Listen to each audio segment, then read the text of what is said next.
ఇప్పుడు ఒకటండి 4 ఏళ్ళు అయిపోయింది.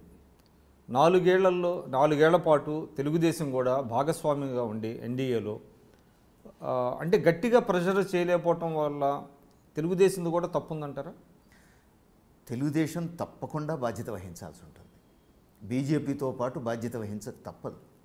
ఎందుకంటే తెలుగుదేశం ఎందుకో మరి కొత్తగా భ్రమంలోకి వచ్చింది. ఢిల్లీతో లాలూచీ పడితే, ఢిల్లీతో చేతులు కలిపితే సమస్యలు పరిష్కారం అయితే అనేటువంటి మాట ప్రజలకు చెప్పడం అని అంటే జనాన్ని తప్పుదారి పట్టించటమే. ఎందుకంటే తెలుగుదేశంకు తెలుసు ఢిల్లీతో అడుక్కుంటే ఏది రాదు, ఢిల్లీతో కొట్లాడితేనే వస్తుంది అని. ఈరోజు చంద్రబాబు నాయుడు గారికి కానీ ఎన్టీ రామారావు గారికి కానీ దేశంలో ఈ పేరు వచ్చిందంటే, ఈ ప్రతిష్ట వచ్చిందంటే ఎట్లా వచ్చింది? ఢిల్లీతో పోట్లాడితే వచ్చింది, రాష్ట్ర హక్కుల కోసం కొట్లాడితే వచ్చింది, 10 మందిని కలుపుకుపోతే వచ్చింది. అంతే తప్ప అడుక్కుంటే రాలేదు, దేవిరిస్తే రాలేదు, ఢిల్లీ చుట్టూ ప్రదర్శనలు చేస్తే రాలేదు, లాలూచి పడితే రాలేదు. కానీ ఎన్డీఏలో భాగస్వామిగా ఉండి అది సాధ్యం అంటారా? అసలు భాగస్వామిగా ఎందుకు ఉండాలనేది కదా నా ప్రశ్న. నీకు ఇక్కడ పూర్తి మెజారిటీ వచ్చింది, నువ్వు ఈ జనాన్ని నమ్ముకో. చంద్రబాబు నాయుడు అధికారంలోకి వచ్చింది కూడా జనాన్ని నమ్ముకుంటేనే, ఎన్టీ రామారావు అధికారాన్ని కాపాడుకున్నది కూడా జనాన్ని నమ్ముకుంటేనే.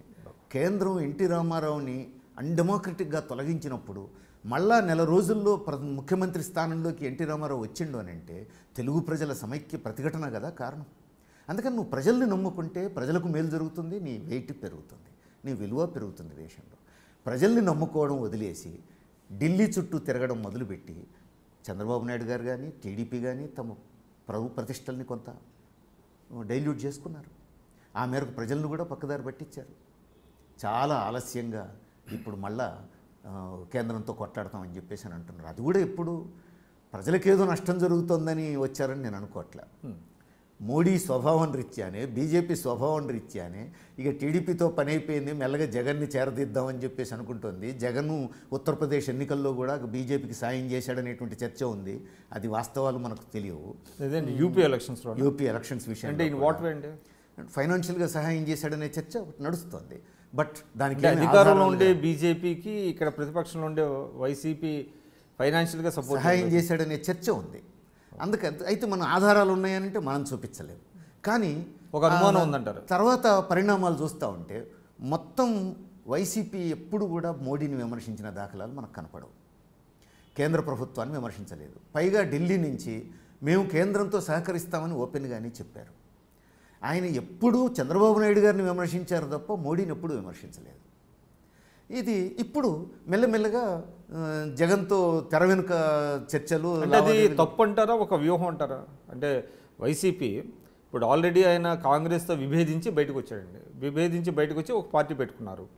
కాబట్టి ఇటు తిరిగి కాంగ్రెస్తో డిస్టెన్స్ మెయింటైన్ చేస్తున్నప్పుడు మోడీ గారితో అంటే బీజేపీతో కూడా ఆయన ఆ డిస్టెన్స్ మెయింటైన్ చేయాల్సిన అవసరం లేదు కదా? అంటే వ్యూహాత్మకంగా కొంత వాళ్ళతో కలిసి ఉండొచ్చు కదా? అంటే ఒకటి ఉంది, ప్రజల పట్ల నిబద్ధత ఉంటే, నేను ప్రజల కోసం అనుకుంటే, ప్రజా సమస్యలు పరిష్కారం చేసేటువంటి కార్యక్రమం నా దగ్గర ఉంటే, నేను అధికారంలోకి వస్తే ప్రజల జీవితాల్లో నిర్దిష్టంగా ఈ మార్పులు తెస్తాను అని చెప్పగలిగే కార్యక్రమం నా దగ్గర ఉంటే, నేను కాంగ్రెస్ని బీజేపీని రెండింటిని పక్కన పెట్టచ్చు.